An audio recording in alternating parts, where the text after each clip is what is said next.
I have absolutely no interest in having Indigenous candidates whatsoever. Any party, if it's just normally operating, should have that amount of candidates. It should be a given. It should be a given. It should just happen automatically. I mean, I didn't go out and chase up any first Australian candidates, but I would have been very surprised if our party didn't consist of, 5-10%. Bob Carter, you've been around for decades in, as I said, the federal parliament and the Queensland parliament. What's your take on the number of Indigenous candidates standing across all parties, in particular even Clive Palmer's party? Oh, look, I hate to say it, but there's a hell of a lot of tokenism there. That's why I answered your question. No, it's utterly indifferent to me, what their background is.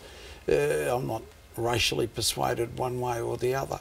But there is another issue which we haven't canvassed here, and that's the intervention laws. So if you have the balance of power in the federal parliament, are you going to undo the intervention laws? Will be abolished as soon as I can get that power, within instantaneously seconds of me getting that power. Noel Pearson has been on the record, especially in 2011, saying that you pushed self-management of Aboriginal communities. You introduced laws granting inalienable freehold title of to the Aboriginal reserves, and you also enabled private ownership of lands by families through perpetual leases.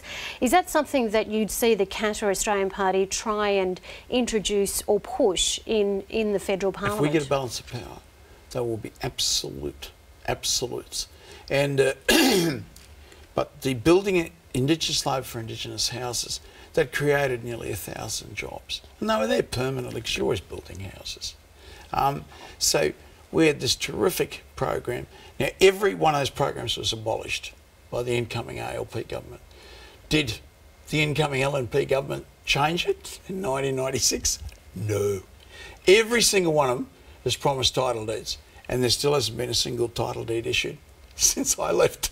So would you say your party is going to be about reminding the major parties of what can actually be done, and that has been sitting on the shelf in terms of where you're concerned? I think that will come out of this election with some real power, and our party being, partially a blackfella party, and I say that, without any apologies to anyone, instantaneously there will be a title deed issue. You can go in if you have a house and apply to take up ownership of that house, and it won't cost you any money.